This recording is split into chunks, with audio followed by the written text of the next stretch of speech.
Hello and welcome everyone to this video. आज की video में हम डिस्कस करेंगे सिक्योरिटी वैल्यूएशन चैप्टर के questions from ICAI study material. इससे पहले अगर आपने कॉन्सेप्ट वीडियोस नहीं देखी हैं तो लिंक आपको डिस्क्रिप्शन में मिल जाएगा। आप पहले जाके वो कॉन्सेप्ट वीडियोस देख लीजिएगा, उसके बाद आप यहाँ से कंटिन्यू कर सकते हैं। लेकिन अगर आपको कॉन्सेप्ट्स आते हैं, आपने पढ़े हुए हैं, आप इस वीडियो के साथ कंटिन्यू कर सकते हैं। चलिए स्टार्ट कर लेते हैं हमारा आज का discussion with question number 1, which says company has a book value per share of 137.80, return on equity is 15%. What does that mean? Book value पर शेयर आपको दी हुई है, ये किसके लिए दी हुई है? आपको इक्विटी शेयर्स के लिए, ओके। और ये जो रिटर्न ऑन इक्विटी है, ये भी आपको पता है कि इक्विटी शेयर होल्डर्स के बारे में बात हो रही है कि उनका जो रिटर्न ऑन इक्विटी है, जो उनको रिटर्न मिल रहा है, वो मिल रहा है 15% की रेट से। तो अगर हम बात करें कि कितना रिटर्न मिल रहा है इक्विटी वालों को, कितना रिटर्न मिल रहा है, अर्निंग पर शेयर बोलते थे क्या हम? जो इक्विटी वालों को हम लोग पैसे देते थे, क्या हम उनसे अर्निंग पर शेयर बोलते थे? आंसर इज यस, हम तो उसे अर्निंग पर शेयर ही बोलते थे ना।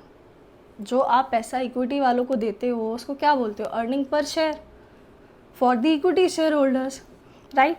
कैसे निकलेगा वो? ये इस EPS को ही तो रिटर्न ऑन इक्विटी बोल रहे होंगे, करेक्ट, क्योंकि हम देते ही जब उन्हें अर्निंग पर शेयर ही उन्हें अर्न हो रहा है। अगर अर्निंग पर शेयर ही उन्हें अर्न हो रहा है तो इसी को वो अपना रिटर्न बता रहे होंगे, राइट। क्या कह रहे हैं वो कि मेरा रिटर्न ऑन इक्विटी है 15% का, तो 15% किस चीज़ का? 15% बुक वैल्यू पर शेयर का 15%। रिटर्न ऑन इक्विटी कैसे निकालते थे? जो हमारा बुक वैल्यू पर शेयर है उस पर हमें कितनी अर्निंग्स हो रही हैं is return on equity, correct. अगर हमें अर्निंग्स निकालनी है तो हमें फॉर्मूला थोड़ा सा मॉडिफाई करना पड़ेगा, विच मीन्स हमें करना पड़ेगा बुक वैल्यू पर share into return on equity, ठीक है। क्या आएगा हमारे पास? 137.80 का 15% निकाल लेंगे तो हमारे पास क्या आ जाएगी? अर्निंग पर शेयर आ जाएगी। आगे की बात कर लेते हैं। ये कह रहा है कि कंपनी जो है वो फॉलो करती है अ पॉलिसी ऑफ रिटेनिंग 60%, यानी कि इस अर्निंग का जो ये अर्न हुआ है इन्हें, किसको? इक्विटी शेयर होल्डर्स को, इसमें से कुछ पोर्शन तो वो रिटेन करती है और कुछ पोर्शन वो as a dividend equity share holders को बांट देती है। कितना परसेंट वो रिटेन करती है? 60% वो क्या कर लेती है? रिटेन कर लेती है, करेक्ट। तो कितना परसेंट वो डिविडेंड बांटते होंगे? 40%। आगे की बात करते हैं। If the opportunity cost of capital, यानी कि अगर कॉस्ट ऑफ कैपिटल आप लोगों को दे दिया है 18% का, आपसे पूछा गया है you have to compute the price of the share today using the dividend growth model. Means हम क्या करते थे? डिविडेंड में ग्रोथ एडजस्ट करते थे, क्या D1 आता था जिससे, राइट। और क्या करते थे? उसको डिवाइड करते थे किस चीज़ से? KE minus G। फॉर्मूला याद होगा आप लोगों को। फॉर्मूला की जो एक्सप्लेनेशन है वो मैंने कॉन्सेप्ट वीडियो में दे दी थी, आप वहाँ से जाके रेफ़र कर सकते हो अगर आपको फॉर्मूला की एक्सप्लेनेशन समझनी है तो। यहाँ पे क्योंकि हम सिर्फ क्वेश्चंस कर रहे हैं तो मैं फॉर्मूला क्या है सिर्फ वही बता रही हूँ, ठीक है। एक्सप्लेनेशन आप वहाँ से जाके देख सकते हो। और वॉल्टर्स मॉडल क्या था वो भी मैंने आपको बता दिया था। सिंपली आपको सारी चीज़ें दी हुई हैं, आप यहाँ से अर्निंग पर शेयर निकाल पाएंगे। अर्निंग पर शेयर का 60% करेंगे तो आपके पास जो रिटेन्ड अर्निंग है वो आ जाएगी, 40% करेंगे तो आपके पास डिविडेंड आ जाएगा, करेक्ट। और क्या दिया है आपको? आपको कॉस्ट ऑफ कैपिटल बताइए 18%। अब आप बोलोगे इसमें बोला है डिविडेंड ग्रोथ मॉडल, क्वेश्चन में कहीं भी ग्रोथ तो नहीं दी है। अगर आपने कॉन्सेप्ट वीडियो देखी होगी तो मैंने आपको बताया था कि ग्रोथ किस तरीके से जनरेट होती है कंपनी में, बताया था ग्रोथ किस तरीके से जनरेट हो रही थी। आप लोग देखो आपको क्वेश्चन में क्या क्या दिया हुआ है। आपको बताया है कि रिटेंशन रेशियो है 60% का, ऑल्सो आपको रिटर्न ऑन इक्विटी भी बताया हुआ है। आपने अगर कॉन्सेप्ट वीडियो देखी होगी तो मैंने उसमें आपको बताया था कि जो ग्रोथ है कंपनी की वो किस तरीके से होती है, ठीक है। ग्रोथ किस तरीके से होती है? ग्रोथ किस चीज़ पे होगी? आप ये सोचो कंपनी अगर यूजुअली अर्निंग्स करती रहेगी और वो अर्निंग्स वो अपने इक्विटी शेयर होल्डर को बांटती रहेगी तो कोई ग्रोथ नहीं होती है। इसका एग्जांपल मैंने आपको दिया था, राइट।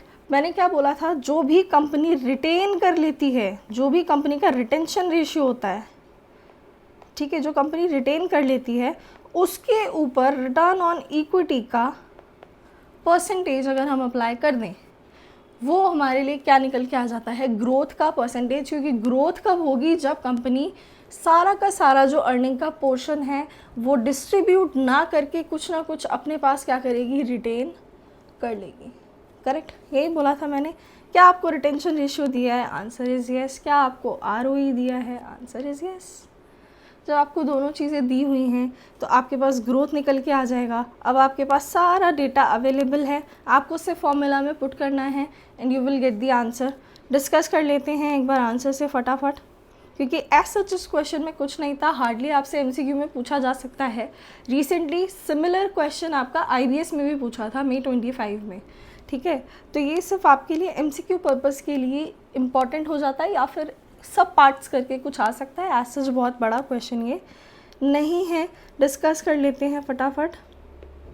आपको बोला है कंपनी की earnings and dividend per share क्या होगा, उसके लिए इन्होंने क्या किया, ईपीएस निकाला। जैसे मैंने आपको बताया कि बुक वैल्यू पर शेयर पे आप रिटर्न ऑन इक्विटी की परसेंटेज अगर आप अप्लाई करेंगे तो आपके पास क्या निकल के आएगा, अर्निंग्स निकल के आएंगी। क्योंकि देखो, आप समझने की कोशिश करो, रिटर्न ऑन इक्विटी का क्या मतलब होता है। रिटर्न ऑन इक्विटी का मतलब है जो भी अर्निंग्स हो रही हैं, किसको, इक्विटी वालों को, किस चीज़ के ऊपर वो अपना परसेंटेज निकाल रहे होंगे, क्या रख रहे होंगे बेस में, obviously book value of the shares into 100, यही कर रहे होंगे, तभी आ रही होगी रिटर्न ऑन इक्विटी। करेक्ट। अगर आपको अर्निंग्स निकालनी है तो आपको बीवीपीएस इस साइड लेके आना पड़ेगा। क्या हो जाएगा, ROE into BVPS, book value per shares comes to earnings. Correct. चलिए, इन्होंने क्या किया, मल्टीप्लाई किया, आ गया अर्निंग पर शेयर। 60% निकालोगे तो रिटेंशन जो रिटेन्ड अर्निंग्स है वो निकल के आ जाएगी। 40% निकालोगे इसका अर्निंग्स का, क्या निकल के आएगा, डिविडेंड निकल के आ जाएगा। डिविडेंड ग्रोथ मॉडल निकालना है तो ग्रोथ मैंने निकालना बताया आपको, क्या करना है, retention ratio into return on equity, आपके पास क्या आ जाएगा, ग्रोथ आ जाएगी। ठीक है, रिटेंशन रेशियो आप बहुत ध्यान से देख लेना, 60% था। रेशियो में कन्वर्ट करना होता है तो क्या करना है, सिमिलरली आपको 60 डिवाइडेड बाय 100 करना है, आपके पास आ जाएगा 0.6। ये छोटी छोटी चीज़ें होती हैं जो जाके एग्ज़ाम में फिर याद नहीं आ रही होती है और आंसर हमारा गलत हो जाता है। ठीक है, आपको यहाँ पे 60 नहीं लिखना, 0.06 नहीं करना, 60% है तो सिमिलर। आपको अगर थोड़ी भी कन्फ्यूजन होती है, आप क्या करो, परसेंटेज मीन्स डिवाइडेड बाय 100 करो, डिवाइड बाय 100 आपके पास आ जाएगा 0.6। करेक्ट। चलिए, आपके पास आ गई ग्रोथ की परसेंटेज, इसको क्या बोलेंगे, इंटू 100 करके देख लो, 9% आ गया। राइट। थोड़ी सी भी अगर आपको कन्फ्यूजन होती है इन सब चीज़ों में तो आप सॉल्व करके देख लो, आंसर पूरा गलत करने से तो ज़्यादा बेटर है कि आप उसको थोड़ा सा 1 या 2 सेकंड एक्स्ट्रा आप दे दें। ठीक है, चलिए डिविडेंड ग्रोथ मॉडल की बात कर लेते हैं। डिविडेंड ग्रोथ मॉडल में हम क्या करते थे, dividend divided by KE minus G, बाकी सारी चीज़ें हमें पता है। डिविडेंड हमने निकाल लिया है, पुट किया, आंसर हमारे पास आ गया। वॉल्टर्स मॉडल, आपको अगर ये फॉर्मूला इस तरीके से समझ में आता हो तो ठीक है, अदरवाइज़ मैंने आपको कौन से वीडियो में फॉर्मूला लिखवाया था, क्या फॉर्मूला लिखवाया था मैंने उधर, आप लोगों को वो लिख लेते हैं। मैंने लिखवाया था dividend per share plus R is return on equity divided by KE which is the cost of capital for the company, and bracket में हम लिखते थे अर्निंग पर शेयर माइनस कितना हम उसमें से डिस्ट्रीब्यूट कर चुके हैं, this means dividend per share and divided by KE। इस फॉर्मूला में आप पुट कर लीजिए, आपको ये फॉर्मूला समझ में आता है, आप ये कर लेना। आपने कौन सा वीडियो देखी होगी तो उसमें ये फॉर्मूला है, आप यहाँ से आंसर निकाल पाएंगे। Dividend plus return on equity divided by KE, earnings minus dividend divided by KE, आपके पास आंसर निकल के आ गया है। ठीक है, चलिए नेक्स्ट क्वेश्चन डिस्कस कर लेते हैं, which is of right shares. आपको कॉन्सेप्ट याद होगा जो मैंने बताया था, कंटिन्यू करते हैं। ABC limited shares are currently selling at 13 per share. There are 10 lakh shares outstanding, means at this point of time there are 10 lakh shares. The firm is planning to raise 20 lakh rupees for a new project. Now, you are required, what are the ex-right price of shares and the value of a right if the firm offers one right shares for every 2 shares held. पहले question समझ लेते हैं, फिर आगे का discuss करते हैं। बोल रहा है कि अभी जो शेयर का प्राइस चल रहा है वो है 13 रुपीज़ पर share. Total number of shares कितने हैं? 10 लाख शेयर्स हैं। कंपनी को चाहिए 20 लाख रुपए। क्वेश्चन पढ़ के समझ में आता है कि ये जो 20 लाख रुपीज़ कंपनी को न्यू प्रोजेक्ट के लिए चाहिए, ये कंपनी कैसे रेस कर रही है? राइट शेयर्स इशू करके कंपनी पैसे रेस कर रही है। क्या बोला है फर्स्ट पार्ट में? Firm offers 1 right share for every 2 shares held. Total number of shares कितने हैं? 10 लाख है। मैंने आपको क्या बोला? अगर आपको लिख के दिया है you are getting 1 right share for the 2 shares held, means you have to do this 1 right share for 2 held. Correct? कितने नंबर ऑफ शेयर्स हो गए? टोटल 5 लाख शेयर्स जो है as a right share company issue करेगी। Correct? क्योंकि उन्होंने क्या बोला है? 1 फॉर 2 हेल्ड, मीन्स 2 शेयर अगर आपके पास हैं तो कंपनी आपको 1 राइट शेयर देगी। यानी कि टोटल नंबर ऑफ शेयर्स कितने हो जाएंगे जो राइट शेयर्स कंपनी इशू करेगी? वो हो जाएंगे टोटल 5 लाख शेयर्स। नाउ पूछा क्या है आपसे? एक्स राइट प्राइस क्या हो जाएगा और वैल्यू ऑफ अ राइट क्या आएगी? ठीक है, एक्स राइट प्राइस का मतलब मैंने आपको बताया था, x right means excluding the right, क्या प्राइस हो जाएगा। चलिए बात कर लेते हैं। एक्स राइट प्राइस का क्या फॉर्मूला बताया था मैंने आप लोगों को? अभी मार्केट में कितने शेयर्स थे? टोटल 10 लाख शेयर्स थे। ठीक है, क्या प्राइस था उनका? 13 प्लस। अब जो एक्स राइट हमें प्राइस निकालना है, कैसे निकालोगे? देखो जी, पहले जितने शेयर्स थे उसको हमने मल्टीप्लाई किया with the current selling price. Now अब मार्केट में और क्या सर्कुलेट हो रहा होगा? एक राइट शेयर्स और सर्कुलेट हो रहे होंगे। कितने राइट शेयर्स? टोटल 5 लाख। अभी हमने निकाला, कितने में इशू किया होगा उसको? मेरी बात समझने की कोशिश करना। कंपनी को फंड्स चाहिए थे 20 लाख के, कंपनी इशू कर रही है 5 लाख के शेयर्स। करेक्ट? कितने पैसे चार्ज कर रही होगी?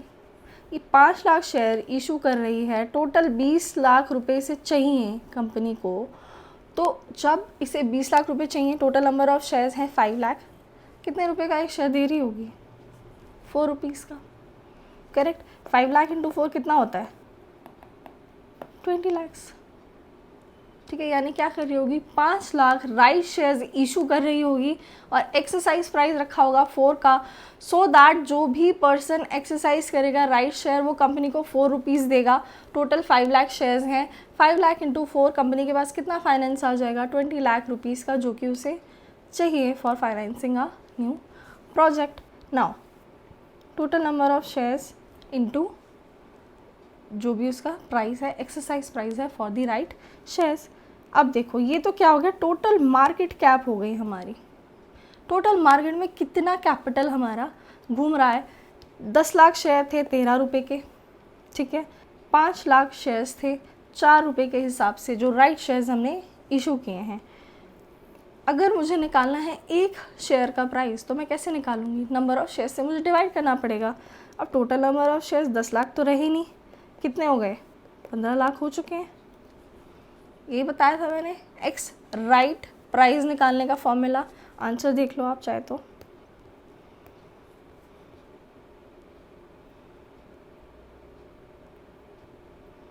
There you go. देखिए, नंबर ऑफ शेयर्स कितने इशू करेंगे हम राइट शेयर्स? 5 लाख। सब्सक्रिप्शन का प्राइस क्या रहेगा? Means exercise price. अगर आपको ये वर्ड समझ में नहीं आते हैं तो सिंपल, हम इसे तो एक्सरसाइज प्राइस बोलते थे, हम इसे एक्सरसाइज प्राइस ही बोलेंगे। कितना हो गया? 20 लाख रुपए का फंड चाहिए था, 5 लाख शेयर्स ये इशू कर रहे हैं, तो 4 रुपए अगर हर शेयर के हिसाब से लेंगे तो 20 लाख रुपए उनके पास जमा हो जाएंगे। चलिए एक्स राइट प्राइस निकालने का फॉर्मूला क्या बोला था, मार्केट में जितना पैसा है डिवाइडेड बाय एक शेयर का प्राइस निकालना है तो नंबर ऑफ शेयर से उसे डिवाइड करना पड़ेगा। मार्केट में कितना पैसा है, 10 लाख शेयर्स थे 13 रुपये के हिसाब से, प्लस 5 लाख शेयर्स हमने इशू किए हैं 4 रुपये के हिसाब से, टोटल नंबर ऑफ शेयर्स कितने हैं, 15 लाख हैं। हमारे पास आंसर आ गया है एक्स राइट प्राइस का विच इज़ ₹10। बात कर लेते हैं, हमसे पूछा है वैल्यू ऑफ अ राइट, ठीक है, मतलब जो एक राइट है उसके क्या वैल्यू है। मेरी बात समझने की कोशिश करना, अगर आपको ये फॉर्मूला नहीं समझ में आता है, सिंपल सा फॉर्मूला है, देखो ये क्या है हमारे पास, एक्स राइट प्राइस, ठीक है। X right means excluding the right, ठीक है, x right means excluding the right, क्या प्राइस है 10। कम राइट प्राइस करके हमने कुछ पढ़ा था क्या, पढ़ा था क्या, कम राइट प्राइस का मतलब क्या था, इंक्लूसिव ऑफ राइट क्या प्राइस है, यही मतलब है इसका। इंक्लूसिव ऑफ राइट क्या प्राइस चल रहा था हमारा मार्केट में, 13, यही प्राइस चल रहा था ना मार्केट में प्राइस था 13, जब तक हमारे पास राइट शेयर्स इशू नहीं हुए थे। जब राइट शेयर्स इशू हो गए तो हमारे पास क्या प्राइस हो गया, 10, ठीक है। ये प्राइस कैसा है, राइट को हटा के, ये प्राइस कैसा है, राइट इंक्लूड करके। एक राइट की क्या वैल्यू हुई, cum right price minus ex right price, कितना आ गया, 3 rupees. 3 rupees is the value of a right.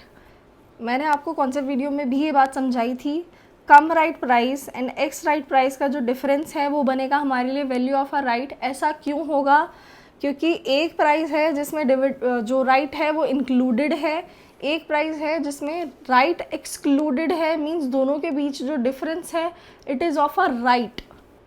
इसमें एक राइट जो है उसका डिफरेंस है, ठीक है। इन दोनों का प्राइस अलग अलग क्यों है, cum right price ex right price से अलग क्यों है, क्योंकि कम राइट प्राइस में जो राइट्स हैं वो इंक्लूडेड हैं और एक्स राइट प्राइस में राइट इंक्लूडेड नहीं है। तो दोनों में जो डिफरेंस है वो राइट का है और हमसे पूछा है कि एक राइट की क्या वैल्यू है, निकल के आ गया हमारे पास, दोनों का डिफरेंस जो है वो 3 है, यानी राइट की वैल्यू भी कितनी होगी, 3। अब आंसर चेक कर लो, 3, ठीक है। डायरेक्टली आप इसको सॉल्व करना, मार्क्स आपके डिडक्ट नहीं होंगे। Cum right price minus ex right price, आप फॉर्मूला लिखेंगे वैल्यू ऑफ अ राइट का, कुछ इस तरीके से आप लिखना, value of a right is equals to cum right price minus ex right price, and आप मेंशन करके आना 13 माइनस 10 विच इज़ ₹3, ठीक है। सेकंड पार्ट भी अगर आप देखोगे सिमिलर पेज पे है, बिल्कुल सेम है, आप सॉल्व करेंगे आपसे सॉल्व हो जाएगा। जो थर्ड पार्ट है इसका वो हम डिस्कस कर लेते हैं, उसका हमने कॉन्सेप्ट भी पढ़ा हुआ है, आप लोगों को याद होगा। How does the share holders wealth who is holding 100 shares changes from 1 to 2, how does the right issue increases share holders wealth. वो कह रहे हैं कि एक शेयर होल्डर है जिसके पास की क्या है 100 शेयर्स हैं, उसकी वेल्थ में किस तरीके से चेंज आता है इन द फर्स्ट केस और इन द सेकंड केस, और किस तरीके से उसकी वेल्थ इंक्रीज़ होती है। वैसे तो अगर आप लोगों को कॉन्सेप्ट याद होगा तो मैंने आपको बताया था कि राइट इशू होने की वजह से जो शेयर होल्डर की वेल्थ है उसमें कोई भी चेंज नहीं आता है, ठीक है, अनटिल एंड अनलेस वो राइट को बिल्कुल इग्नोर ही कर दे, ठीक है, तब तक उसकी वेल्थ में कोई चेंज नहीं आता है। अगर इसने राइट एक्सरसाइज किया है तो आप लोगों को याद होगा कि इसकी वेल्थ में कोई भी चेंज नहीं आएगा। क्यों नहीं आएगा वो हम डिस्कस कर लेते हैं, फर्स्ट पार्ट के हिसाब से डिस्कस कर लेते हैं, सेकंड पार्ट आप खुद से एक बार सॉल्व करना, ठीक है, और फिर उसी रिगार्ड में आप थर्ड पार्ट भी एक बार करके देख लेना। मैं आपको बता देती हूँ किस तरीके से करना है। शेयर होल्डर के पास कितने शेयर्स हैं, 100 शेयर्स हैं, उनकी वैल्यू पहले क्या थी 13, यानी टोटल वेल्थ कितनी थी इसकी, इस राइट इशू से पहले की 100 शेयर्स थे, 13 रुपये का एक शेयर था, टोटल 1300 रुपीज़ की इसकी वेल्थ थी, करेक्ट। चलिए आगे की बात कर लेते हैं। अब हो गया राइट इशू, ये तो हो गई बिफोर राइट की बात, ठीक है। आफ्टर राइट क्या हुआ, इसके जो नंबर ऑफ़ शेयर्स हैं वो कितने हो गए होंगे। आप देखो इसके पास 100 शेयर्स थे, 1 for 2 हेल्ड मिले हैं, यानी इसको कितने मिले होंगे, 50 शेयर्स मिले होंगे। टोटल नंबर ऑफ़ शेयर्स कितने हो गए, 150। ठीक है। शेयर की क्या प्राइस हो चुकी है आफ्टर राइट, अभी हमने निकाला एक्स राइट प्राइस, कितना आ रहा था एक्स राइट प्राइस हमारा यहाँ पे 10 आ रहा था। ठीक है, यानी कि वेल्थ कितनी हो गई इसकी, ₹1500। अब आप बोलोगे कि यहाँ पे इसकी वेल्थ थी 1300 की, यहाँ पे वेल्थ हो गई है 1500, इंक्रीज तो हो गया। बट आप एक चीज़ मिस कर रहे हो, विच इज़ कि अगर इसने राइट इशू लिया होगा, ठीक है, इसने राइट अगर एक्सरसाइज किए होंगे, तो राइट एक्सरसाइज करने के लिए इसे पैसे भी तो देने पड़े होंगे। कितने पैसे दिए होंगे इसने, आप देखो 50 शेयर्स हैं इसके, जो राइट शेयर्स हैं वो कितने हैं 50, और कितने पैसे मांग रही थी company as an exercise price, company कितना पैसा मांग रही थी, ₹4 पर शेयर। अभी हमने निकाला था कि 20 लाख रुपए का टोटल फंड कंपनी को चाहिए, 5 लाख रुपए 5 लाख शेयर्स कंपनी इशू कर रही है, तो किस रेट से इशू करे कि 20 लाख रुपए उसको जो फाइनेंस करने हैं वो पूरे हो जाएं। तो ₹4 हमारा निकल के आया था, वो ₹4 उन्होंने इससे भी तो लिए होंगे। ठीक है, लिए, इसने दे दिए, तो कितने आ गया इसके पास, वेल्थ 1300। अब आप देखो before right and after right wealth में चेंज नहीं आया है। आपको यही बात आंसर में लिख के आनी है कि जो राइट इशू है उसकी वजह से वेल्थ में कोई भी चेंज नहीं आता है। भले ही आप लोगों को पता है कि वेल्थ में चेंज नहीं आएगा, बट आपको पूरा इसी तरीके से सॉल्व करके दिखाना पड़ेगा कि बिफोर राइट क्या था, आफ्टर राइट क्या था। ये बिल्कुल डायरेक्ट एक लाइन मत लिख के आ जाना कि वेल्थ में कोई भी चेंज नहीं आता है। ठीक है, ये आपको पता है, बट आपको एग्जामिनर को ये चीज़ शो करनी ही पड़ेगी कि चेंज कुछ भी ऐसा नहीं आया है। चलिए आंसर एक बार दिखा देती हूँ किस तरीके से आप प्रेजेंट करेंगे।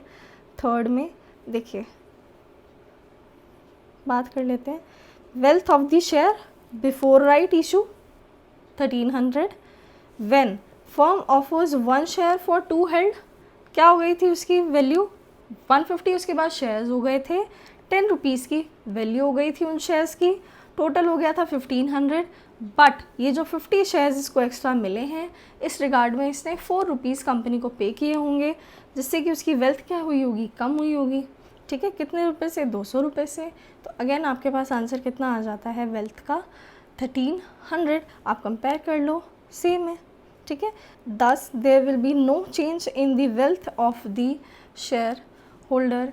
आपने देख लो, आप देख लो, डायरेक्टली इन्होंने नहीं लिखा है कि वेल्थ में कोई भी चेंज नहीं आता। ये चीज़ आपको पता है, एग्जामिनर को आपको शो करके आनी है। चलिए क्वेश्चन नंबर 3 हम डिस्कस कर लेते हैं। क्या कह रहा है ये, देखिए, MNP limited has declared and paid an annual dividend of ₹4 पर शेयर। क्या मैंने आपको पढ़ाया था कि कौन कौन से वर्ड्स लिखे होंगे, तो आपको ये चीज़ अज्यूम करनी है कि ये डिविडेंड जो है वो पे हो चुका है या ये आगे जाके पे होगा। अगर ये पे हो चुका है तो it is D0, means dividend at the 0 point of time, और अगर ये आगे जाके पे होने वाला है तो it is D1, which means dividend at the end of period 1। ठीक है, ये चीज़ मैंने आपको बताई थी। उसमें मैंने आपको ये भी बताया था कि अगर लिखा है कि it has paid annual dividend, this means the company has already paid the dividend, this is D0 not the D1। Company will pay अगर लिखा होता तो हम क्या अज्यूम करते, इट इज़ D1, क्योंकि कंपनी फ्यूचर में पे करेगी। लेकिन अगर कंपनी पे कर चुकी है तो आज के पीरियड में वो पे कर चुकी है, this means it is D0। यानी क्वेश्चन में आपको D1 नहीं दिया है, D0 की वैल्यू दी है ₹4। Now it is expected to grow at the rate 20% for the next 2 years, यानी आगे आने वाले 2 साल में किस रेट से ग्रोथ होगी, इसमें 20% की रेट से, एंड आफ्टर दैट परमानेंटली एक ग्रोथ रेट फिक्स हो जाएगा विच इज़ 10%, जिसे कि हम परपेचुटी का कॉन्सेप्ट बोलते थे कि इसके बाद जो ग्रोथ रेट है वो कांस्टेंट रहेगा। तो ये कह रहे हैं 2 साल तक तो 20% की रेट से बढ़ेगा ये डिविडेंड, उसके बाद हम 10% की रेट कांस्टेंट रखने वाले हैं। Now the required rate of return of equity investor is 15%। ये क्या है, ये हमारे लिए क्या बन जाएगा, KE कॉस्ट ऑफ इक्विटी। ऐसा क्यों, मैंने आप लोगों को शायद पहले कभी हमने डिस्कस किया हो, बताया था कि जो भी कंपनी के लिए कॉस्ट है वो क्या कॉस्ट होगी, जो पर्सन सामने वाला डिमांड कर रहा है वही कंपनी के लिए कॉस्ट है। अगर इक्विटी शेयर होल्डर्स बोलते हैं कि हमें ये रिटर्न ऑन इक्विटी जो हमें रिक्वायरमेंट है वो है 15% की, हमें 15% का रिटर्न ऑन इक्विटी चाहिए, ठीक है, तो वही रिटर्न ऑन इक्विटी कंपनी को प्रोवाइड करना पड़ेगा। यानी कि अगर इक्विटी शेयर होल्डर कुछ अपना रिक्वायर्ड रेट ऑफ रिटर्न हमें बता रहा है तो वही same required rate of return company को देना पड़ेगा to that equity share holder, और वो कंपनी के लिए क्या बन जाएगी, वही सेम चीज़ कंपनी के लिए कॉस्ट बन जाएगी। दिस मीन्स ये जो आपको required rate of return on equity दिया है, it is cost of equity for the company. Now you have to compute the current price at which equity shares should sell.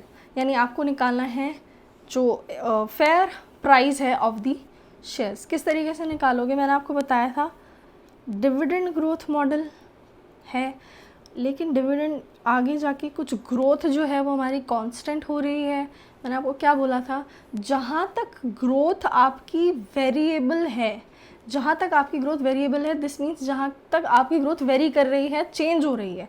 देखो आगे आने वाले 2 साल में तो 20% है, ठीक है, लेकिन 3rd ईयर के बाद इट विल बी सेम, इसके बाद वो चेंज नहीं हो रही है। तो आप देखो ये क्या होगा, 1st ईयर एंड होगा, ये 2nd ईयर एंड होगा, ये 3rd ईयर एंड पे आपको जो डिविडेंड मिला है उसमें 10% की ग्रोथ होगी, एंड आफ्टरवर्ड्स जो 4th 5th 6th infinite number of years है उसके लिए आपकी ग्रोथ कितनी हो जाएगी, 10% की रेट से आपकी ग्रोथ फिक्स हो जाएगी ऑन द डिविडेंड, ठीक है। तो मैंने आपको कहा था जहाँ से आपकी ग्रोथ कांस्टेंट हो जाती है वहाँ तक तो आपको dividend growth model separately for every year लगाना है, ठीक है। यानी आपको क्या करना पड़ेगा, D1 लेना है, उसको डिवाइड करना है किस चीज़ से, डिविडेंड डिस्काउंट करते थे हम, ठीक है, तो D1 है, डिस्काउंट कैसे करेंगे, 1 + KE, क्योंकि 1st ईयर का है, ये जो कैश फ्लो है ये 1st ईयर का है।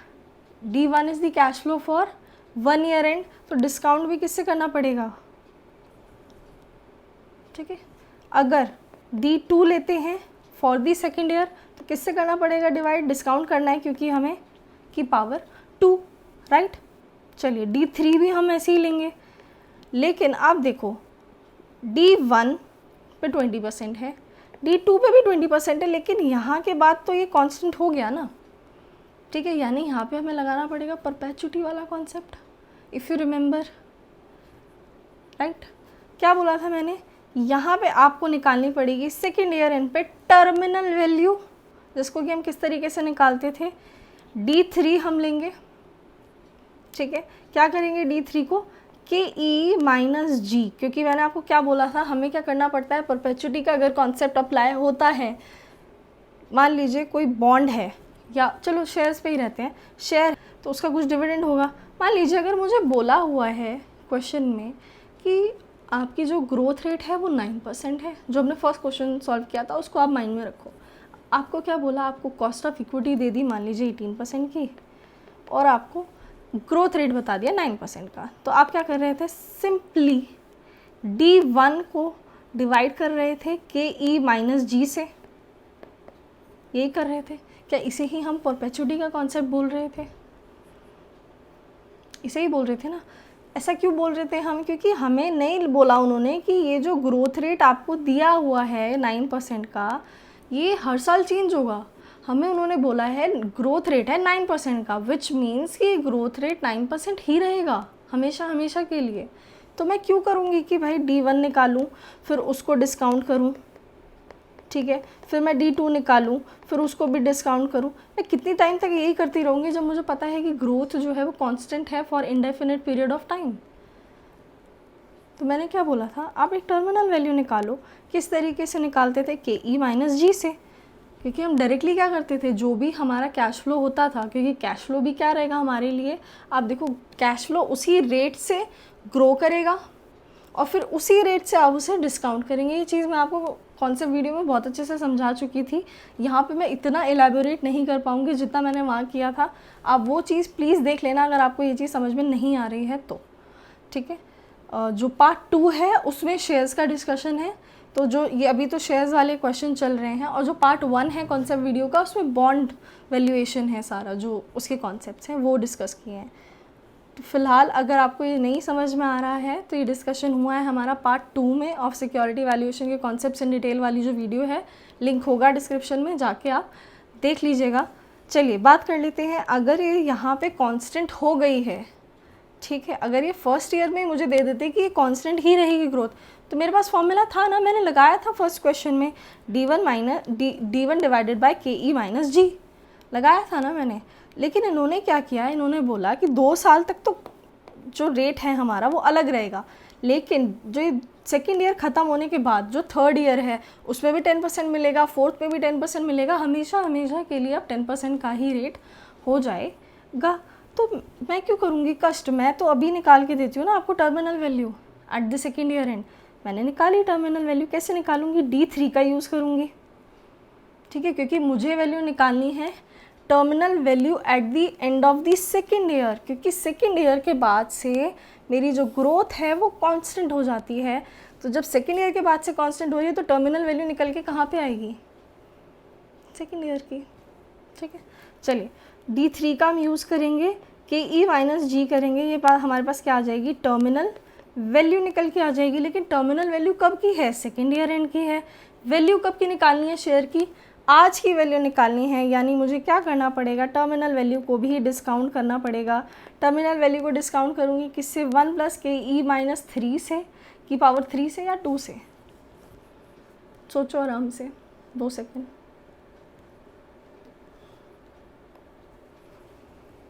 2 से क्यों करेंगे, क्योंकि टर्मिनल वैल्यू कहाँ की है, सेकेंड पीरियड एंड की है, थर्ड पीरियड एंड की नहीं है। ये चीज़ आप लोगों को बहुत अच्छे से पता होगी अगर आपने फर्स्ट क्वेश्चन अच्छे से समझा होगा। वैल्यू कब की निकालनी थी, आज की निकालनी थी, शेयर की वैल्यू आज की निकालनी थी, means we need to calculate the value of the share at the zero period, right. लेकिन हमने डिविडेंड कौन सा यूज़ किया था, D1, सो दैट हम उसे डिस्काउंट करके लेके आ सकें कहाँ पे, आज के टाइम पीरियड पे। जब आप टर्मिनल वैल्यू निकाल रहे हो at the second year and, क्योंकि सेकेंड ईयर एंड के बाद आपकी ग्रोथ जो है वो कांस्टेंट हो जाएगी, तो जब आप सेकेंड ईयर एंड के लिए निकाल रहे हो टर्मिनल वैल्यू, तो वो आप यूज़ क्या करोगे, यूज़ तो आप D3 का करोगे, ठीक है, सो दैट वो D3 जो डिविडेंड है at the third year and वो डिस्काउंट होकर कहाँ आ जाए, सेकेंड ईयर की वैल्यू हमें बता दे, जो सेकेंड ईयर का लास्ट है, एंड है, उसकी वैल्यू हमें बता दे, इसलिए हम D3 का यूज़ करेंगे। D3 को हम क्या करेंगे, डिस्काउंट करेंगे, लेके आएंगे सेकेंड ईयर पे। जब आप उसे सेकेंड ईयर पे ले आओगे तो डिस्काउंट भी तो आपको कहाँ से करना पड़ेगा, सेकेंड ईयर से, यानी आपको उसको सेकेंड ईयर से लेके आना पड़ेगा ज़ीरो पीरियड पे to calculate the value of the share at zero period. यानी कि फॉर्मूला हमारे पास कुछ इस तरीके का बन जाएगा। फटाफट जाते हैं सॉल्यूशन पे, डिस्कस कर लेते हैं। सारी चीज़ मैंने आपको यहाँ पे बता दी है। This is your D0। हमें क्या कैलकुलेट करना है, D1 and D2। D3 calculate हमने किया। D3 क्यों कैलकुलेट किया, क्योंकि हमें निकालनी थी टर्मिनल वैल्यू। टर्मिनल वैल्यू कब की आएगी, सेकेंड ईयर एंड की आएगी। D3 का इस्तेमाल करेंगे, डिवाइड करेंगे किससे, KE माइनस जी से, क्योंकि परपेचुटी का कॉन्सेप्ट अप्लाई हो जाएगा, ठीक है जी। चलिए KE माइनस जी क्यों करते हैं, ये भी रीज़न मैंने आपको बता दिया था, मैं दोबारा से रिपीट नहीं कर रही हूँ, ठीक है। मोस्टली बच्चे अगर कॉन्सेप्ट पढ़ के आए होंगे तो उनको ये चीज़ पता होगी, नहीं पता है आप एक बार जाके वो पार्ट देख लेना। चलिए D3 लिया हमने, डिवाइड किया KE माइनस जी से, हमारे पास टर्मिनल वैल्यू आ गई at the second year and. वो सेकेंड ईयर एंड की वैल्यू है, हमें उसे पहुंचाना है कहाँ, ज़ीरो पीरियड पे, तो हमें उसे डिवाइड करना पड़ेगा विथ 1 प्लस KE की पावर 2। ऑल्सो D2 को भी हमें पहुंचाना पड़ेगा कहाँ पे, ज़ीरो पीरियड पे, एंड ये D1 है, इसे भी हमें कहाँ पहुंचाना पड़ेगा, ज़ीरो पीरियड पे, क्योंकि हमें प्राइस निकालना है आज की डेट पे, मीन्स P0 हमें निकालना है। फॉर्मूला लगाया, हमारे पास आंसर आ गया। आई होप आप लोगों को ये चीज़ पता होगी कि 1 डिवाइडेड बाय 1 प्लस 0.15 अगर आपको दिया है, ठीक है। तो आपको जो वैल्यू दी होंगी, देखो यहाँ पे आपको वैल्यूज़ गिवन थी, वो भी मैं आपको यूज़ करने के लिए एक बार बता देती हूँ सो दैट आपको कन्फ्यूजन ना हो। देखो आपको लिखा है 15% का जो रेट है उसकी जो फर्स्ट ईयर के लिए अगर आपको प्रेजेंट वैल्यू फैक्टर निकालना है तो आपको ये यूज़ करना है रेट, और सेकेंड ईयर है तो ये यूज़ करना है।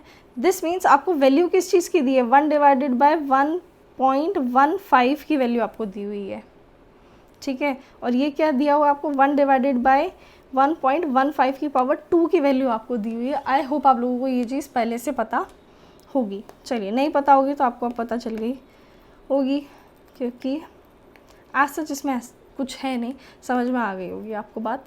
चलिए नेक्स्ट क्वेश्चन हम डिस्कस कर लेते हैं, which is question number 4। On the basis of the following information, current dividend आपको दिया हुआ है, देख लीजिए खुद इन्होंने लिख के दे दिया आपको D0। अदरवाइज़ मैंने आपको बताया था कि अगर आपको वर्ड यूज़ करके दिया है current dividend, this simply means it is D0 and not D1। Discount rate आपको दिया हुआ है 10.5% का, के आपको दे दिया, ठीक है। एंड आपको ग्रोथ रेट दे दी है 2% की। आपसे क्या पूछा है, प्रेजेंट वैल्यू बता दीजिए स्टॉक की। क्या कहीं पे लिखा है कि ग्रोथ हमारी कांस्टेंट नहीं है, ग्रोथ चेंज हो जाएगी, या ये जो ग्रोथ है this is only for the first year, second year के बाद ही ग्रोथ कांस्टेंट हो जाएगी, या थर्ड ईयर के बाद ये वाला रेट लगेगा, कुछ नहीं दिया। दिस मीन्स यहाँ पे परपेचुटी का कॉन्सेप्ट है, ग्रोथ रेट हमेशा के लिए यही रहने वाला है।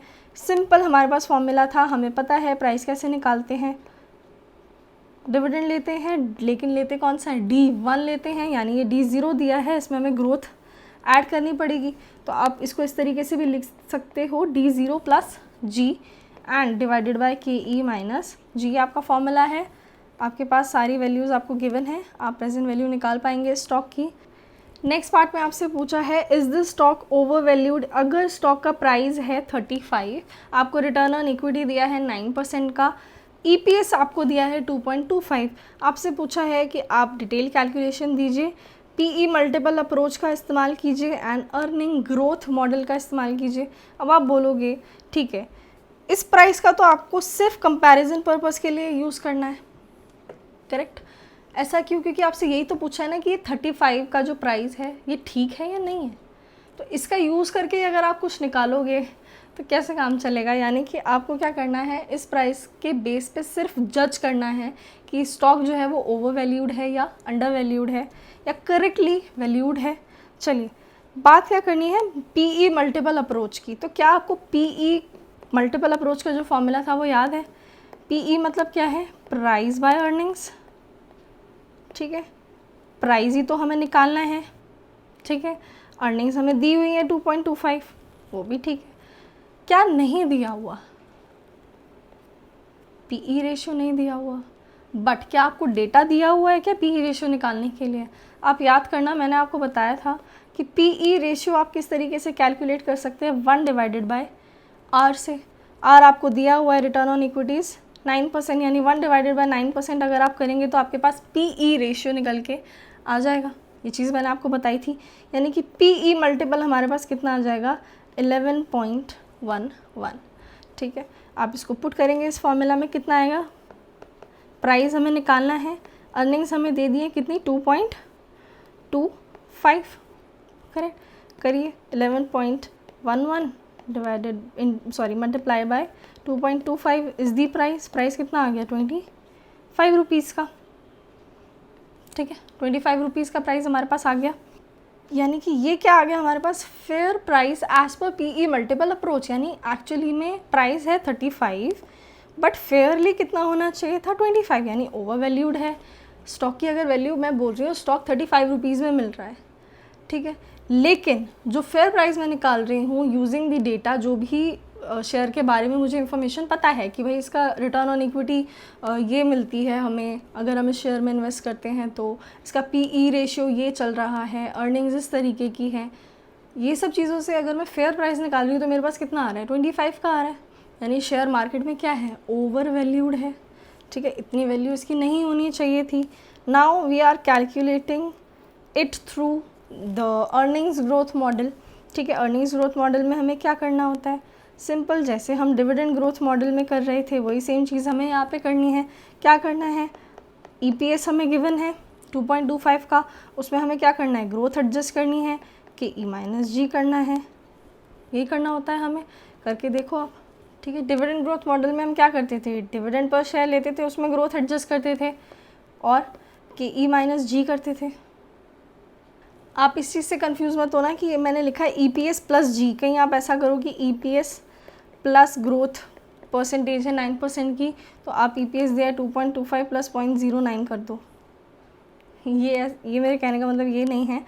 EPS 1 अगर आपको निकालना है तो कैसे निकालोगे, EPS 0 में ग्रोथ एडजस्ट करोगे, किस तरीके से एडजस्ट करोगे, 1 प्लस जी करोगे, ठीक है। यानी कि आप मल्टीप्लाई करेंगे विद 1.09 इन दिस केस, ठीक है। मेरा प्लस जी करने का मतलब क्या है, कैलकुलेटर पे आप क्या कर सकते हो कि आप 2.25 प्लस 9% करके निकाल सकते हो, ठीक है। वो मैंने इसलिए आपको ये जो EPS प्लस जी लिखा है ना, इसका मतलब ये है। नीचे जो है वो KE माइनस जी है।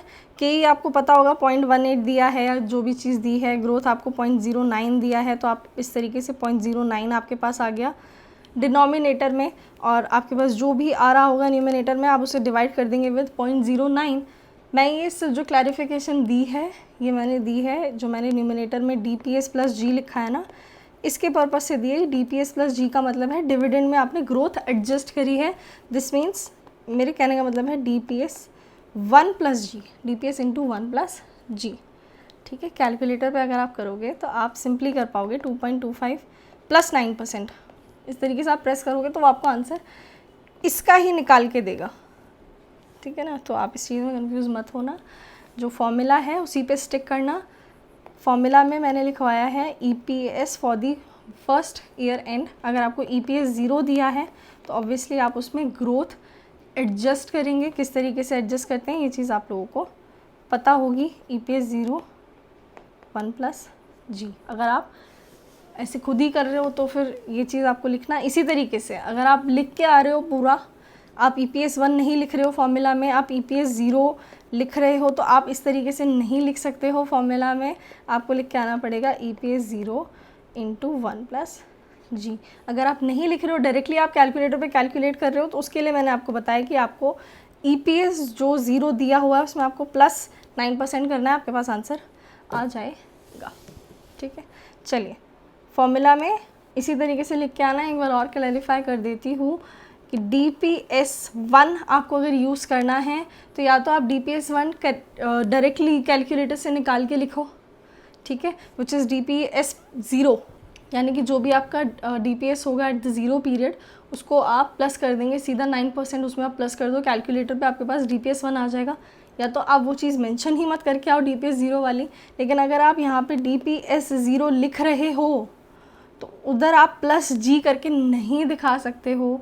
भले ही बाद में आपने कैलकुलेशन में वो चीज़ ठीक लिखी हो, आप उसको इस तरीके से लिख के दिखा दोगे, यहीं पे फॉर्मूला आपका गलत हो जाएगा। आपको लिखना है DPS 0 1 प्लस जी, ठीक है। इस तरीके से आप, अगर आपको लिख के ही दिखाना है तो आप इस तरीके से लिख के दिखाएंगे, ये आपका तरीका गलत है। चलिए, मैंने आपको समझा दिया कि मैंने जो D0 प्लस जी लिखा था उसका क्या मतलब था, E0 प्लस जी लिखा था उसका क्या मतलब था, ये चीज़ मैंने आपको क्लैरिफाई कर दी है। चलिए आगे की डिस्कशन हम कर लेते हैं। पॉइंट क्या था ये बताने का, कुछ लोग क्या करते हैं जब आंसर प्रेजेंट कर रहे होते हैं ना, उनका दिमाग ठीक चल रहा है, ठीक है, उन्हें पता है कि D0 प्लस जी करना है कैलकुलेटर पे, बट वही सेम चीज़ वो लिख के भी आ जाएंगे, वो चीज़ गलत है, ठीक है। मैंने जब आपको बोला कि D0 प्लस जी करना है, मैंने बोला कैलकुलेटर के पर्पज़ से, ठीक है, कि आपको कैलकुलेट इस तरीके से करना है। D0 में आपको ग्रोथ एडजस्ट करनी है, ऐड करनी है, बट आपको वो ऐड का मतलब पता होना चाहिए कि कैलकुलेटर पे आप ऐड करोगे तो वो 9% ऑलरेडी आपको जो प्रीवियस आपने इनपुट दिया होगा उसी का 9% निकाल के वो उसी में ऐड करेगा, उसी इनपुट में ऐड करेगा, ठीक है ना। ये चीज़ मैंने आपको सिर्फ इसीलिए बताई कि अगर आप यही सेम दिमाग की जो चीज़ है आपकी, वही ये जो चीज़ आपको दिमाग में रखनी चाहिए थी कि आपको D0 प्लस जी करना है ऑन दी कैलकुलेटर, ठीक है, वही सेम चीज़ अगर आप लिख के आ गए, वो आपका फॉर्मूला वहीं पे गलत हो जाता है, ठीक है, या तो आप वो चीज़ लिखो मत, डायरेक्टली कैलकुलेटर पे कैलकुलेट करो। जब फॉर्मूला में आपको D1 लिख के दिया है, ठीक है, तो आप D1 ही लिख के आओ डायरेक्ट। चाहे आपको क्वेश्चन में D0 दिया, आप उसको D1 में कन्वर्ट करो और D1 ही लिख के आओ, ठीक है। लेकिन अगर आप कर रहे हो एलैबोरेट तो फिर अच्छे से करो, ठीक है, फिर उसको वो +G करने की ज़रूरत नहीं है, ठीक है। वो D0 × 1 + G ही होता है, ठीक है। इसी तरीके से ग्रोथ एडजस्ट होती है। आई होप आप लोगों को ये चीज़ छोटी सी थी समझ में आई होगी, क्योंकि छोटी छोटी गलतियाँ ही होती हैं, उसी से हम लोगों के मार्क्स कम हो जाते हैं, ठीक है। चलिए डिस्कस कर लेते हैं next question, which is question number 5, जिसमें कि हमें बोला गया है एक्स लिमिटेड है जिसने कि अभी अभी डिविडेंड डिक्लेयर किया है ऑफ ₹14 पर शेयर। मिस्टर बी प्लान कर रहे हैं to purchase the share of X limited, ठीक है।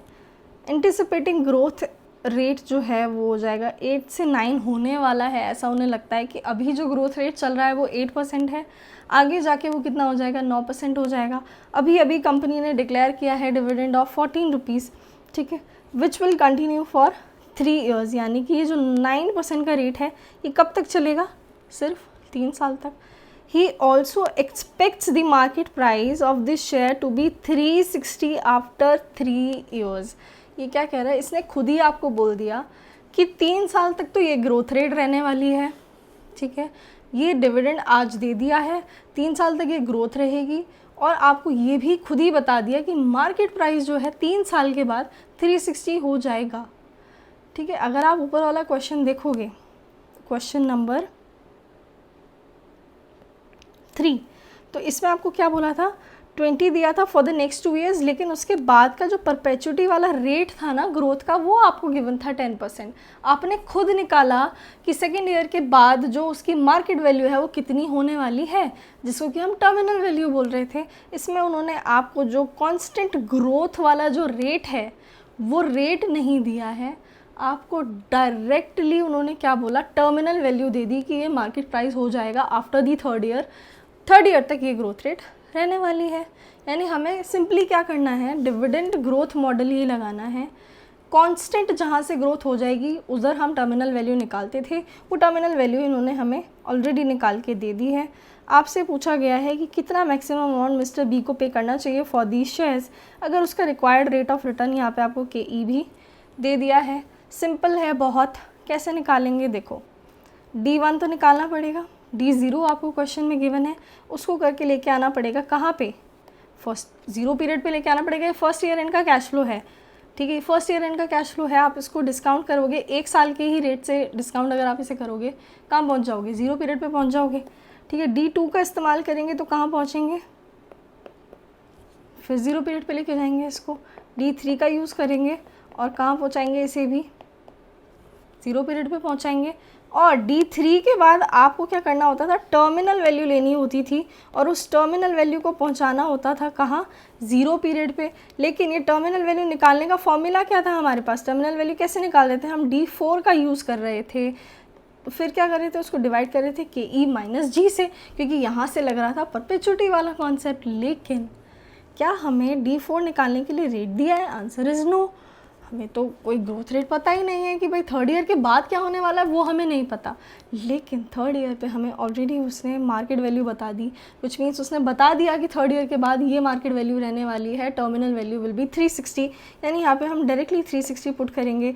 और 360 कब का है, cash flow third year and का है। आप उसे 0 पीरियड पे लेके आएंगे तो किससे डिवाइड करना पड़ेगा, 1 + KE की पावर 3 से उसे डिस्काउंट करना पड़ेगा। सिंपल है, बहुत ही इजी है। अगर आप लोगों को कॉन्सेप्ट समझ में आए होंगे उस वीडियो में, ठीक है, आपको कांस्टेंट ग्रोथ जो है उसमें परपेचुटी का कॉन्सेप्ट लगता है, आपको कब टर्मिनल वैल्यू निकालनी होती है, क्यों निकालनी होती है, क्या चीज़ होती है टर्मिनल वैल्यू, ये चीज़ सारी चीज़ें जो थी, अगर आपने कॉन्सेप्ट वीडियो में बहुत ध्यान से सुनी होगी, इस क्वेश्चन में आपको कोई भी डिफ़िकल्टी नहीं लग रही होगी। आगे की बात कर लेते हैं। आपसे पूछा है मैक्सिमम प्राइस बताइए mister B will be willing to pay for shares.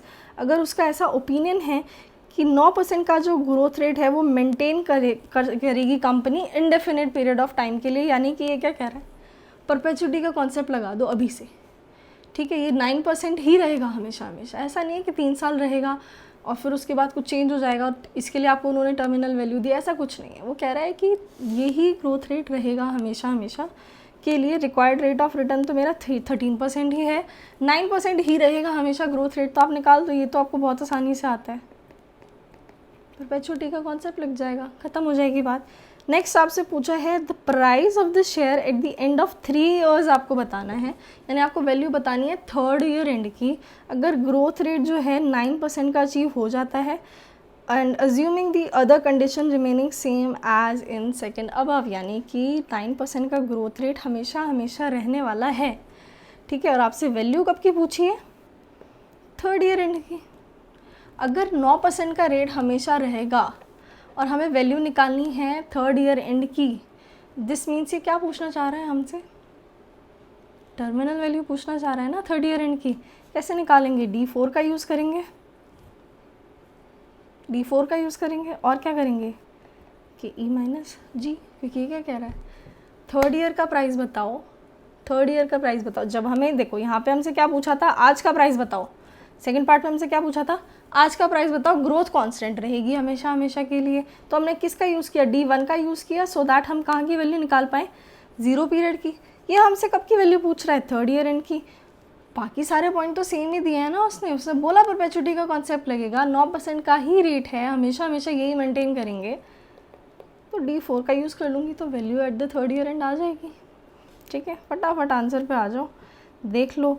ऐसा जिसमें कुछ भी नहीं था कि आपको कुछ डिफ़िकल्टी फेस करनी पड़े इसे सॉल्व करने में।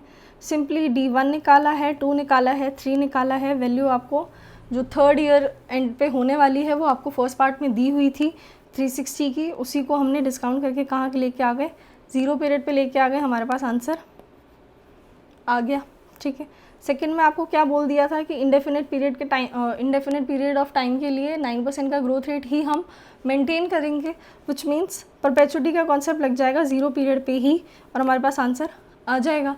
फिर हमसे सेम चीज़ पूछी थी बट 3rd ईयर एंड के लिए, तो हमने D4 का यूज़ किया, बाकी सब रखा सेम, हमारे पास आंसर आ गया, ठीक है।